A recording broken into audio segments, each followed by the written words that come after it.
আসমা আপু, জি ভাইয়া, আঙ্গুরের জুস বানায় দেন তো আমাকে। আঙুরের জুস বানিয়ে দিব ভাইয়া? হ্যাঁ, এক্ষুনি বানায় দেন। এখনই? হ্যাঁ, আচ্ছা, আমি এখনই বানিয়ে দিচ্ছি। দেখি আঙ্গুরের জুস আসমা আপুর হাতে কিরকম হয়।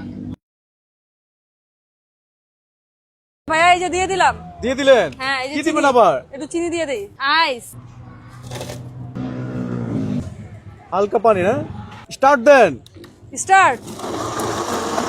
ও সেই কালার, আপু এটা জামের মতো হয়েছে না কালারটা? জামের কালার হয়ে গেছে। ততক্ষণে আমি একটু গাছ থেকে পেরে আঙুর খাই। ও হয়ে গিয়েছে আমাদের আঙুরের দেখি ঢালুন জুস। তো। একটু ঢেলে নেই। আঙুরের জুস নর্মালি সব জায়গায় হয়, কিন্তু দাম বেশি, এর জন্য আর কি রাখি না ভাই।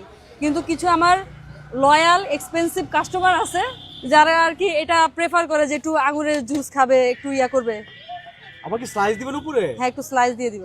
ও মাই গড, এই যে কিভাবে পেঁচায় দিয়ে দিলেন আমি বুঝলাম না কোনো কিছু। Magic, magic. ম্যাজিক রেডি ভাইয়া, Ready? আপনার আঙুরের জুস। প্রিয় বন্ধুরা, নিয়ে নিলাম আসমাপুর দোকান থেকে আঙ্গুরের জুস। একটু খেয়ে দেখি কিরকম হয়েছে। বিসমিল্লাহ।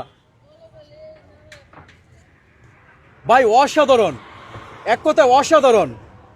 আঙ্গুরের জুস এত সাহস হতে পারে, তারপর আবার আসমাপুর দোকানে। ধন্যবাদ আসমাপু। ধন্যবাদ ভাইয়া।